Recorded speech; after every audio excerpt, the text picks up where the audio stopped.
বন্ধুরা, শীতকালে কি তোমাদের পা ফেটে যাচ্ছে বা সেই ফাটা জায়গা থেকে কি রক্ত বের হয়ে যাচ্ছে? অনেক সময় আছে পা ফাটা থাকলে কিন্তু পায়ে অনেক ধরনের কিন্তু জ্বালা যন্ত্রণাও করে।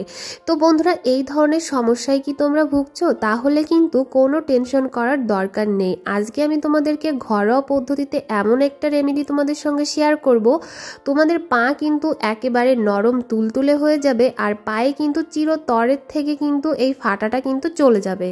তো সেটা কি, চলো তোমাদের সঙ্গে সেটাই শেয়ার করব আজকে।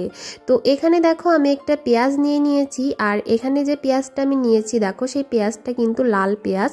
তো অবশ্যই কিন্তু বন্ধুরা এই ধরনের লাল পেঁয়াজ নিয়ে নিতে হবে, তাহলে কিন্তু দেখবে লাল পেঁয়াজে কিন্তু খুবই ঝাঁজ থাকে। তো এখানে লাল পেঁয়াজটাই কিন্তু গুরুত্বপূর্ণ। তারপরে দেখো এইভাবে তোমরা একটা গ্রেটারের সাহায্যে গ্রেট করে নেবে। তো গ্রেট করা শেষ আমার। দেখো এবার আমি নিয়ে নিচ্ছি সাদা টুথপেস্ট। তো অবশ্যই বন্ধুরা এরকম সাদা টুথপেস্ট নিতে হবে। আর এখানে দেখো আমি নিয়ে নিচ্ছি হচ্ছে কিছুটা পরিমাণে ভ্যাসলিন।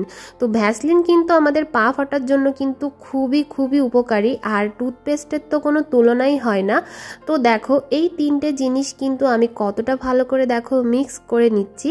আর এই রেমেডিটার ভিতরে আমাদের যে জিনিসটা কিন্তু আরও গুরুত্বপূর্ণ আমাদের পা ফাটার জন্য কিন্তু সেটাই তোমাদেরকে দেখাবো। এটা কিন্তু বন্ধুরা ইউটিউবে একেবারেই প্রথম কিন্তু এই ঘরোয়া টোটকাটা কিন্তু অনেক দিন আগে থেকেই কিন্তু ব্যবহার করে আসছে। তো এখানে দেখো আমি নিয়ে নিচ্ছি হচ্ছে দুইটা হচ্ছে তোমার কুমড়ো পাতা। তো বন্ধুরা তোমরা কিন্তু বাজার থেকেও এই কুমড়োর পাতাটা কিন্তু কিনে আনতে পারো। তো দেখো এখানে কিন্তু আমার দুইটা পরিমাণে কুমড়ো পাতা লাগবে। আর এই কুমড়ো পাতাটাকে দেখো আমি কিন্তু খুব ভালো করে কিন্তু পরিষ্কার জল দিয়ে কিন্তু ধুয়ে নিচ্ছি। তো অবশ্যই কিন্তু খুব ভালো করে ধুয়ে নিতে হবে। তারপরে দেখো এরকম একটা হামানে করে কিন্তু তোমরা পেস্ট করে নিতে পারো। তোমরা চাইলে শিলপাটায়ও করতে পারো বা মিক্সি জারেও কিন্তু মিক্স করে নিতে পারো। আমি এখানে হামানে করে দেখো মিক্স করে নিচ্ছি।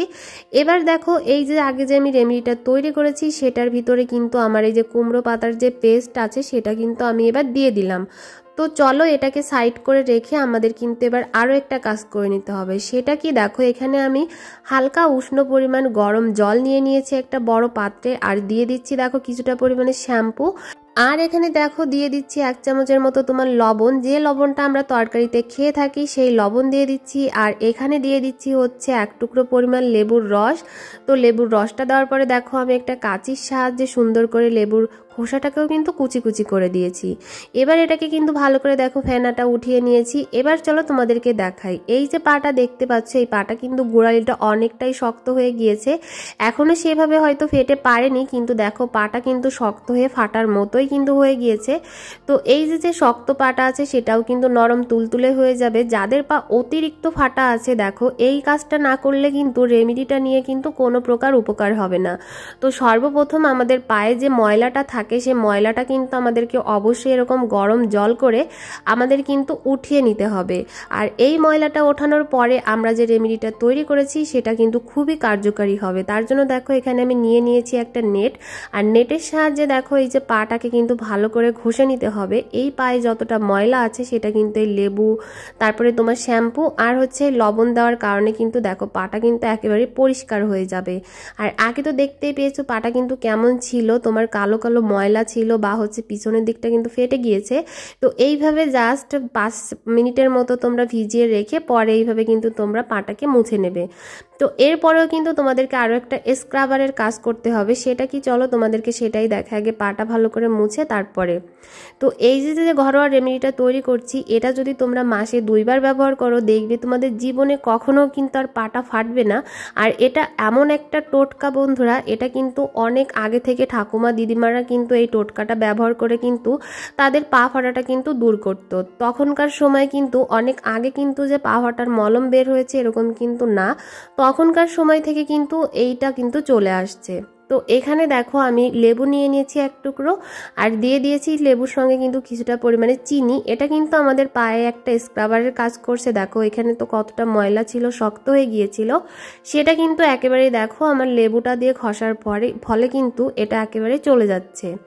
আগে যেহেতু আমি উষ্ণ গরম জলের ভিতরে আমার পাটা ভিজিয়ে রেখেছিলাম, তারপরে কিন্তু দেখো এইভাবে যখন স্ক্রাব করছি তখন পায়ের গোড়ালিতে যতটা ময়লা ছিল বা গোড়ালিটা যতটা শক্ত ছিল সেটা কিন্তু একেবারে নরম হয়ে গিয়েছে। আর এই স্ক্রাবটা করার ফলে কিন্তু পায়ের সব যে শক্ত যে চামড়াটা ছিল সেটা কিন্তু একেবারেই তোমার উঠে যাচ্ছে। তারপরে দেখো এইভাবে কিন্তু একটা কাপড়ের সাহায্যে তোমাদের পাটাকে ভালো করে মুছে নিতে হবে। এখানে ধোয়ার কোনো প্রয়োজন নাই, একবারেই ধুলে কিন্তু হয়ে যাবে। তো তোমাদের কিন্তু এভাবে পাটাকে মুছে নিতে হবে। তো তারপরে দেখো এই যে রেমেডিটা আমি তৈরি করে রেখেছিলাম, এবার এই রেমেডিটা কিন্তু তোমার পায়ে কিন্তু অ্যাপ্লাই করে নিতে হবে। দেখো এইভাবে কিন্তু সব জায়গাতে যে জায়গাটা ফাটা ছিল বা গোড়ালের দিকটা, পায়ের উপরের পাতায় সব জায়গায় কিন্তু খুব ভালোভাবে কিন্তু এই রেমেডিটাকে কিন্তু দিয়ে দিতে হবে। আর এই রেমেডিটা এতটা কার্যকারী, তোমরা একবার নিলেই কিন্তু বুঝতে পারবে যে তোমাদের পা ফাটা কিন্তু একবারেই কিন্তু 99% কিন্তু চলে যাবে। এটা কিন্তু 100% গ্যারান্টি। তোমরা একবার হলেও কিন্তু এটা অ্যাপ্লাই করে দেখতে পারো। যাদের পা ফাটে বা পা ফাটা থেকে রক্ত বের হয়, আবার অনেক সময় কিন্তু ফাটা জায়গা থেকে কিন্তু জ্বালা পোড়াও কিন্তু করে, তো তাদের পা কিন্তু একেবারে নরম তুলতুলে হয়ে যাবে। আর একেবারে কিন্তু পায়ের যে ফাটাটা আছে সেটা কিন্তু একেবারে থাকবে না। তো এখানে দেখো আমি কিন্তু ভালো করে একটু নিয়ে কিন্তু মাসাজ করে নিচ্ছি। যেহেতু এখানে আমি স্ক্রাবটা আগে করে নিয়েছি, এখানে কিন্তু আর কোনো রকম স্ক্রাব করার দরকার নেই।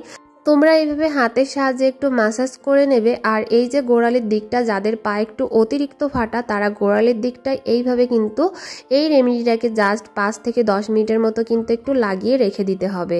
তো দেখো আমি কিন্তু এখানে 2টা পলিথিন ব্যবহার করব। এই পলিথিনটা দিয়ে কিন্তু আমি এবার আমার পাটাকে ভালো করে হচ্ছে তোমার বেঁধে নেব। তো 2 পায়ে কিন্তু আমি 2টা পলি ব্যাগ কিন্তু এইভাবে সুন্দর করে কিন্তু বেঁধে নিচ্ছি। আর এইভাবে বাঁধার পরে তোমরা কিন্তু বেঁধে কিন্তু অন্যান্য কাজগুলো কিন্তু করে নিতে পারো। এখানে কিন্তু আধা ঘন্টার মতো কিন্তু তোমাদের পায়ে এই রেমেডিটা লাগিয়ে কিন্তু রেখে দিতে হবে।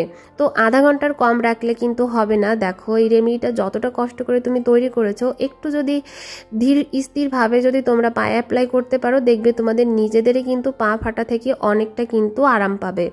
তো এখানে দেখো আমি আধা ঘন্টার মতো এইভাবে রেখে দেব। তো রেখে দেওয়ার পরে তারপরে হচ্ছে তোমার এই পা থেকে কিন্তু পলি ব্যাগটা খুলে তারপরে কিন্তু আমি পাটাকে কিন্তু ধুয়ে নেব।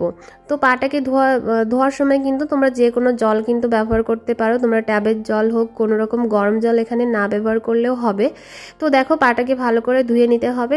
তো বন্ধুরা এখানে কিন্তু আমি কোনো রকম আর উষ্ণ গরম জল ব্যবহার করি নাই, এখানে কিন্তু আমি ট্যাবের জল দিয়ে দেখো পাটাকে ভালো করে ধুয়ে নিয়েছি। আর এবার যে কাজটা করতে হবে, অবশ্যই কিন্তু এই রেমেডি লাগানোর পরে, পা ধোয়ার পরে অবশ্যই কিন্তু যে কোনো ভ্যাসলিন বা তোমরা কিন্তু যে কোনো লোশন এইভাবে কিন্তু পায়ে অ্যাপ্লাই করে নিতে পারো।